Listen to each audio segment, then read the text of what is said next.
Dr. Fred Luskin is a psychologist who has been teaching at Stanford University for the past 30 years.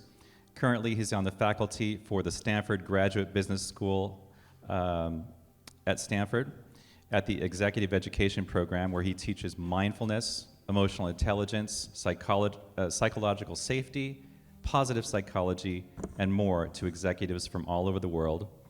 Dr. Luskin is one of the world's recognized authorities on forgiveness, and there's so much more to say, but it was pages and pages long because he's achieved a lot in his life. You know, I know there are competing streams when anybody thinks of forgiveness, and I know when you come to like a blue area like Northern California, this last election was not a pleasant experience. And there's a lot of unforgiveness, say. And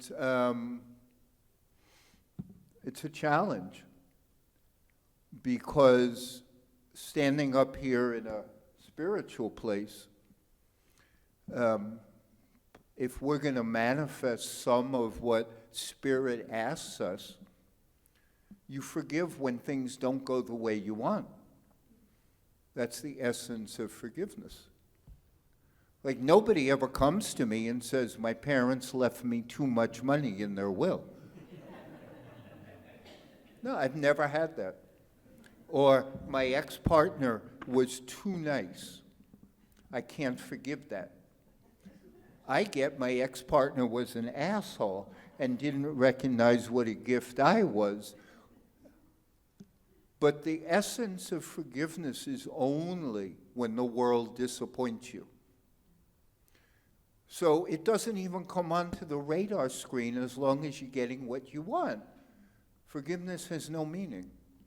And all of these slogans have no meaning almost when you're getting what you want. The issue always for the religious or spiritual is how do you cope when you don't get what you want? That's what all the teachings are for. That's what all the practices are for. It's like that spiritual statement, like everybody loves their family. Not everybody, but a lot of people love their family. But that doesn't make you any value to this. Rabbits love their family. But the spiritual extend that love outward. And that's a challenge. And you got to recognize at some level, if you set yourself out on any kind of spiritual pursuit, you're going to be challenged at the places where you're not getting what you want. And you're going to work on your blame and your hostility and your projection outward of how bad people are who don't do what you want. Those are all human experiences. They're normal human experiences. They're not healthful, but they're normal. They're normal. And part of the reason we read Scripture and we go to church and we practice meditation and prayer is so we have a little bit of ability to transcend the simplest, most primitive parts of being a human being, which is when we don't get what we want, something is wrong. That's the most primitive response that animals have that. But the spiritual question is, what do I do with that information? What do I do? How do I process it? How much blame do I give for my suffering? That's the forgiveness question. Is it their fault? Or is it my responsibility to cope? Those are tough questions, but those are what we take on whenever it is we open a holy book or read anything about higher consciousness. That's where it shows up. What do? Do you forgive people who disagree with you? Do you forgive those that win, so to speak? Or do you just throw blame around and walk around like a victim? They're not like necessarily orthogonal choices. They're a spectrum. You know, on the most primitive end, when things don't go people's way, there's violence. And on the holiest end, there's somebody like Jesus or Gandhi.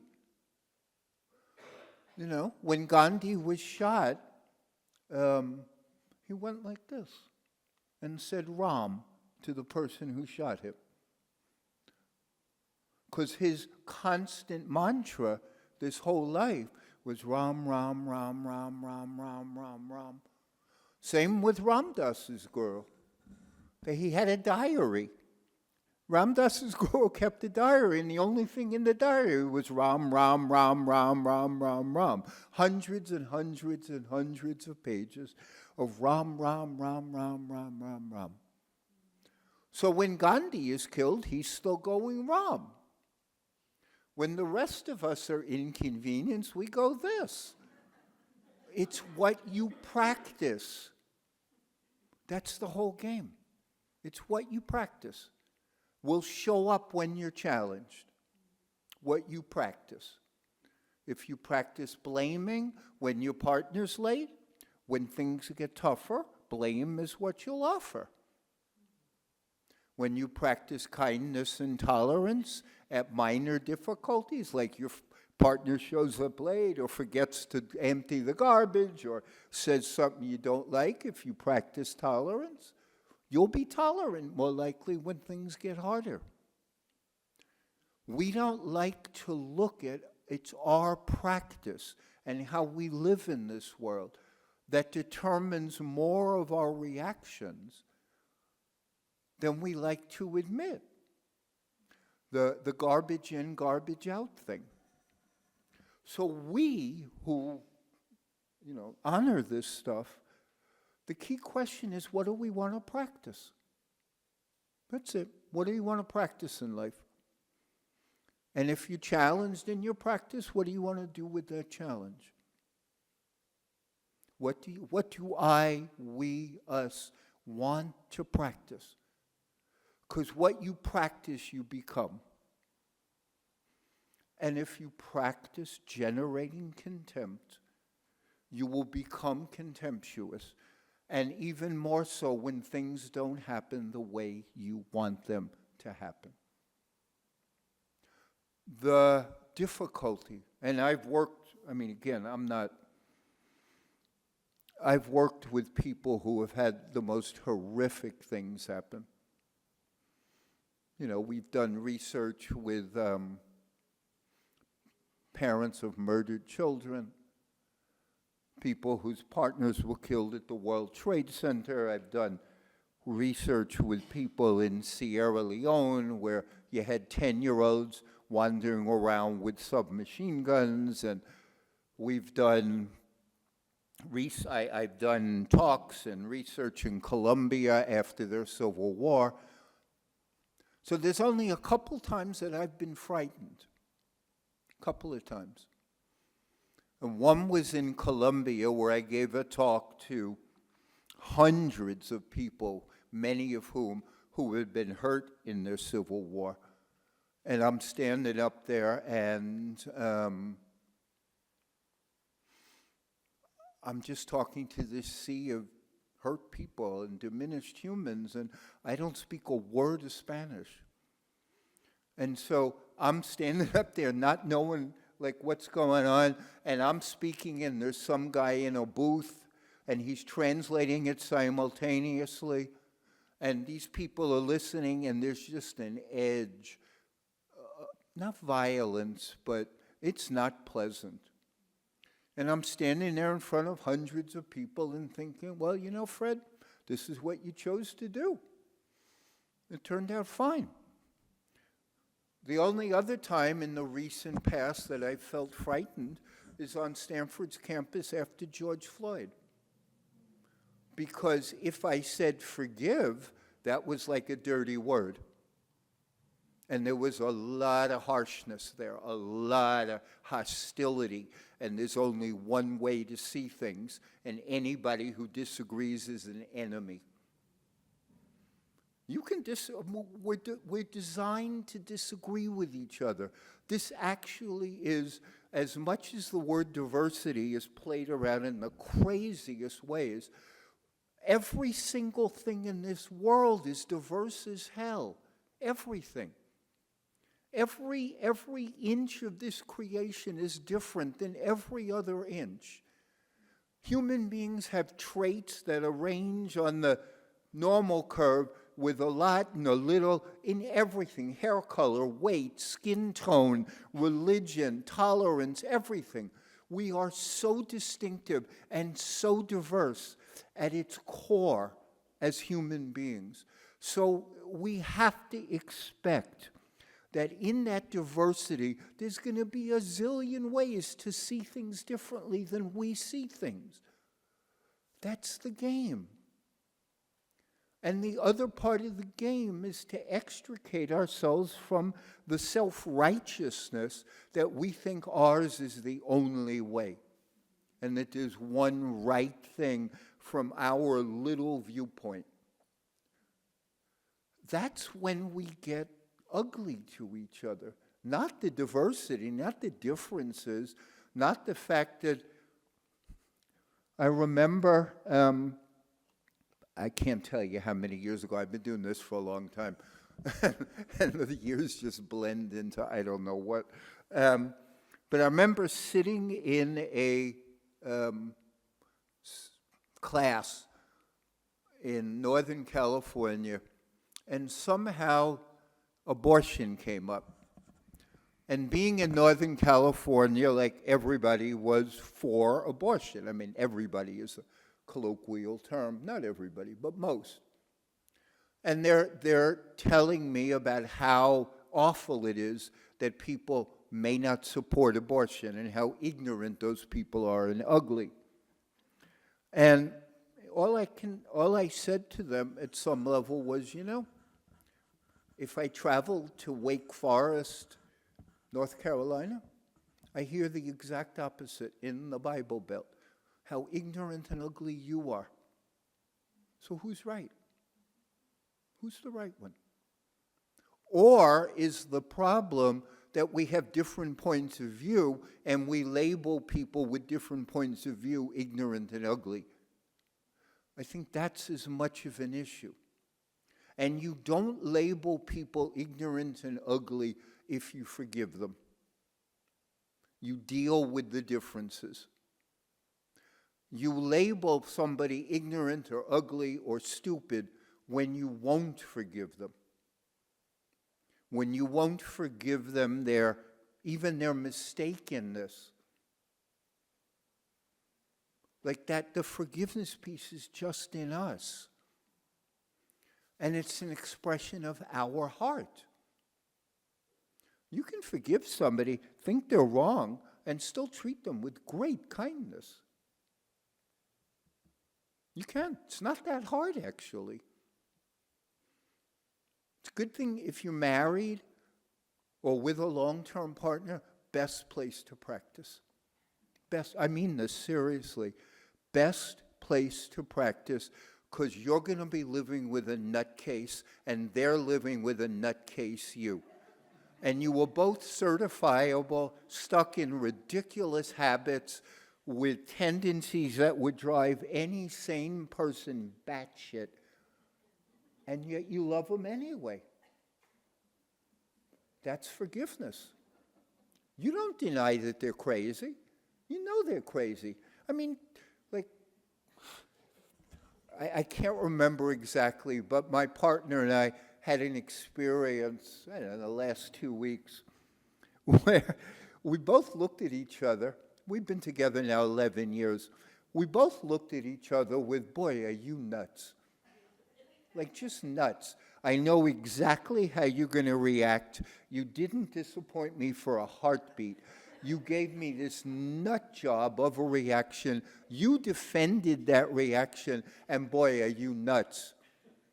I knew it. Here it is. I see it, and it's part of you.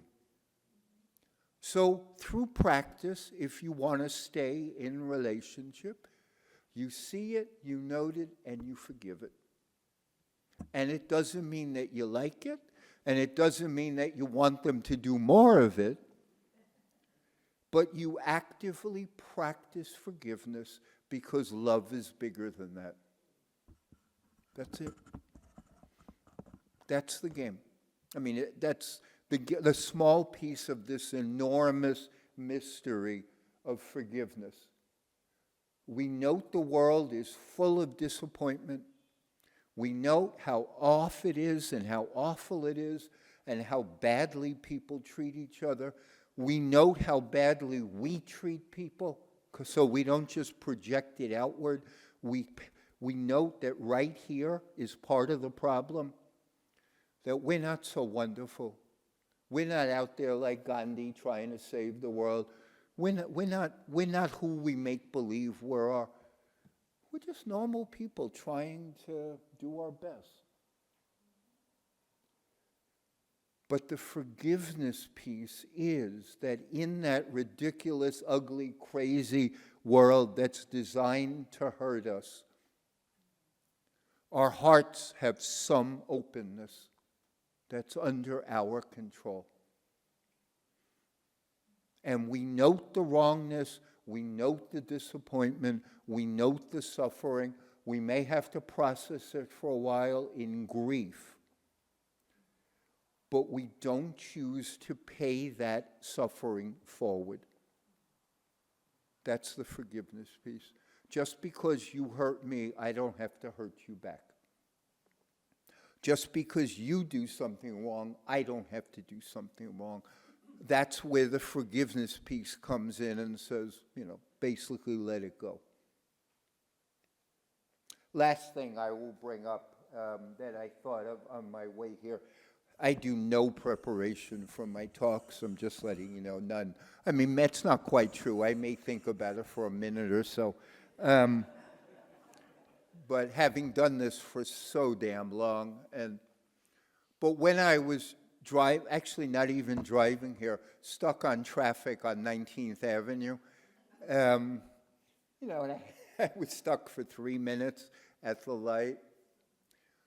And I was trying to anchor myself with a slogan, and I think of different ones for different talks. And the one I came up with was an old, Course in Miracles kind of thing. Do you want to be right or do you want to be happy? And that's huge. And that really is a choice. You can go to your grave thinking, I was right about everything. You can guarantee you won't be a happy person. You'll also be so misguided and stupid that it's hard to even fathom, they allow you to get up in the morning. Because we are wrong so often in our perceptions, in our viewpoints, in our judgments. We're just wrong a lot. All of us are wrong a lot. But if you want to be happy, you have to let go of a little of the righteousness. You just have to let that go because that doesn't lead to happiness. It leads to righteousness. And that doesn't feel good long term. It may feel good short term, to do this and I'm always on the right side and I'm always doing the right thing. But happiness requires a little more humility than that, to be curious. Were my opinions really right? Were yours really wrong? Can I forgive my mistakes, because I've had plenty? And can I offer that to others? That's a nice framing. Do you want to be happy or do you want to be right? And it's not a one-time choice. But you want to be careful not to go so far to the I need to be right that you squeeze out the happy. So your partner can do a lot of really not great things for the relationship. But if you stay, you're choosing them. And you're choosing their flaws as well as their good points. If you stay, you're choosing the whole enchilada. So being righteous in that situation doesn't mean that much. Yeah, I'm right. Good. The person is a slob, and they may be lazy. Great, I'm right. Either throw them out or love them. That's our question all the time, but it's not just about partners, it's about life. Like, there's no way to go through this life without disappointment, and there's no way to go through this life without being mistreated. No way. Never will be. That's our practice, is what to do. That's our practice.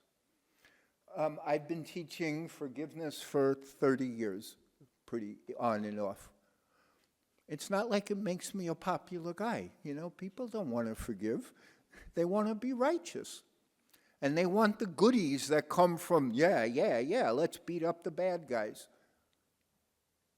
They don't want the softness of saying, maybe I co-created a piece of this. Maybe my antagonism intensified their antagonism. Maybe my righteousness fed into their righteousness. The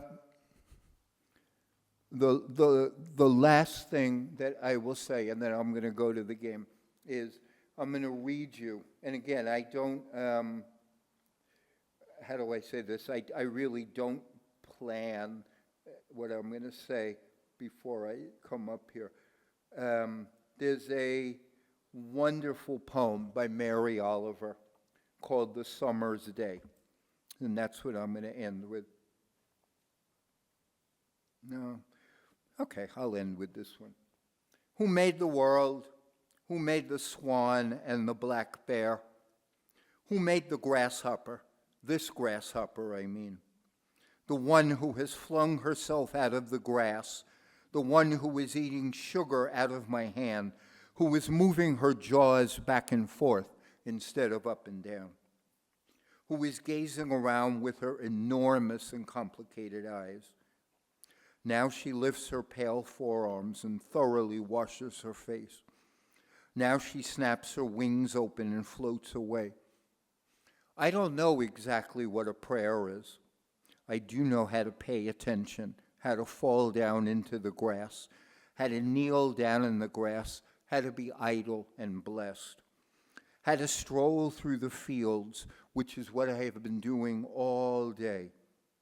Tell me, what else should I have done? Doesn't everything die at last and too soon? Tell me, what is it that you plan to do with your one wild and precious life? It's a famous poem, but it's a reminder, Anyway, thank you all very much.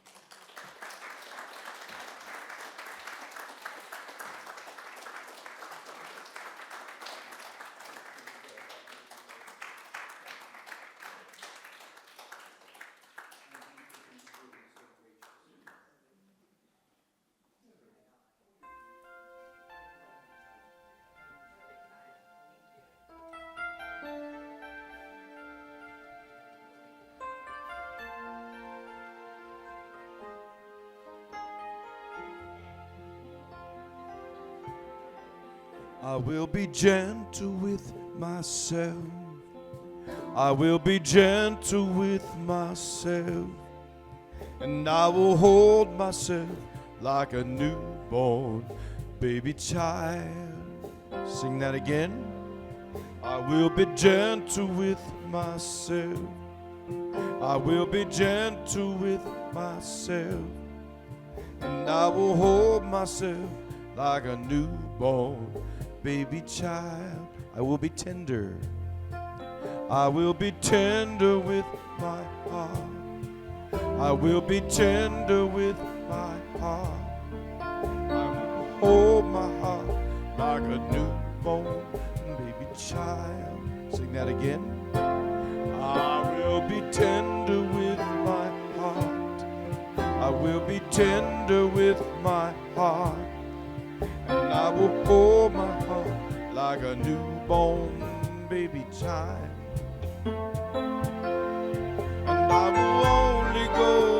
fast as the slowest part of me feels safe to go. And I will only go as fast as the slowest part of me feels safe to go. I will be easy. I will be easy on myself. I will be easy on myself. And I love myself like a newborn baby child. Again. I will be easy on myself. I will be easy on myself. And I love myself like a newborn baby child. And I will only go as fast as the slowest part of me feels safe to go. And I will only go as fast as the slowest part of me feels safe to go.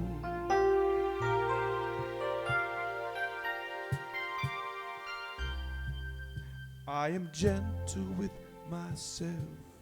I am gentle with myself. And I hold myself like a newborn baby child. I am gentle with myself. I am gentle with myself. And I hold myself like a newborn baby child. And I rock myself like a newborn baby child. And I hold myself like a newborn baby child. And I love myself like a newborn baby child.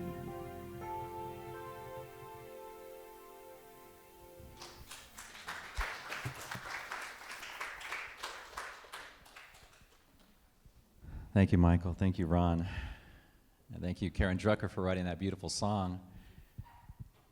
So let's take it straight into meditation. And if you'd like, you can just kind of take that image with you. I just like to think about all the lights in the background. Those are all of us, all 8 billion of us on the planet. And in the foreground is the one, is the unity, is the Christ consciousness, is God, is Jesus, is the angels, is the bodhisattvas, is the countless gods and goddesses of the great religions of the world. All is one.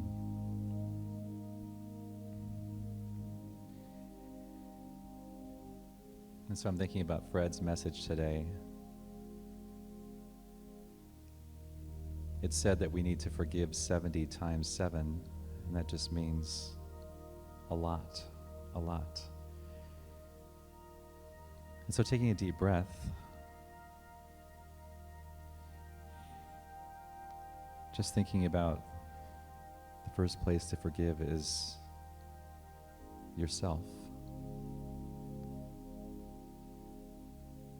Because as Michael Beckwith says, shame and self-loathing or lack of forgiveness for yourself is not a spiritual practice.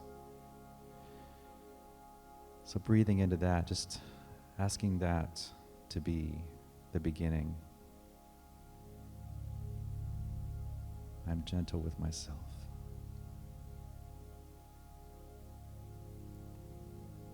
I'm only going to go as fast as I feel I can go in this moment, because that's the perfect place. Not on anyone else's agenda, but my own, and the agenda of my soul in this brilliant time, in this brilliant place.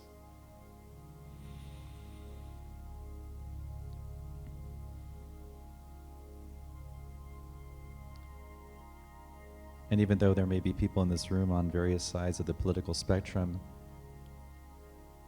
even if you call yourself on one side of that spectrum, there are so many different views on what that spectrum is, should be, can be. So in this chaotic time, we just take a moment, first of all, to just be in calm, be in self-care, be gentle with ourselves as the universe, and we are all figuring this out.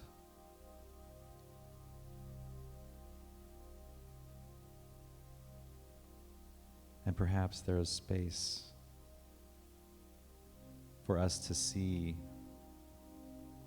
and understand the viewpoint of another, as Fred Luskin was saying. And yes, we can say they're crazy, but we can also be the ones to be the first to have an open heart.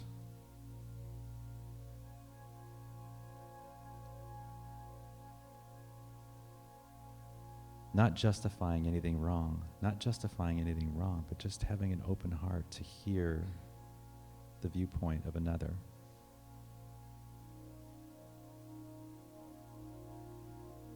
Whether that someone is your partner, whether that someone is your friend, whether that someone is a stranger in line at the grocery store, someone on social media.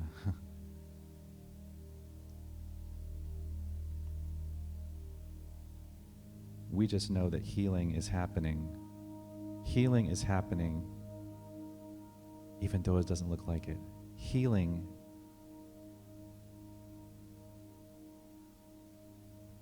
and so we're on purpose in this time and in this place, in this body, in this soul, in this crazy time, not to be angry, not to be consumed by it, but to somehow be a part of the divine healing process. Not just a passive process, but a process that so depends upon you as a sacred being. Some of the gratitude of that. Before we go into just a minute of silence, I just want to have you just be aware of the consciousness. Just feel the consciousness and the feeling tone in this room. And that includes the Zoom room. That includes everybody who will watch the video of this service for time immemorial. Feel the feeling tone of unconditional love.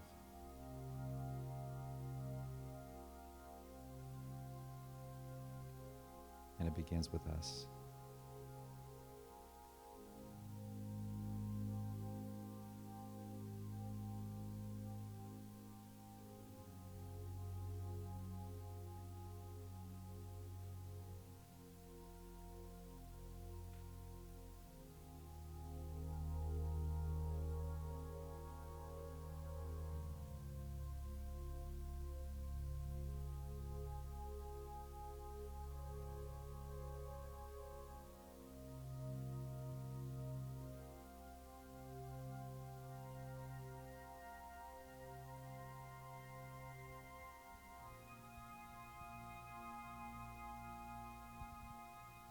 So taking a deep breath again.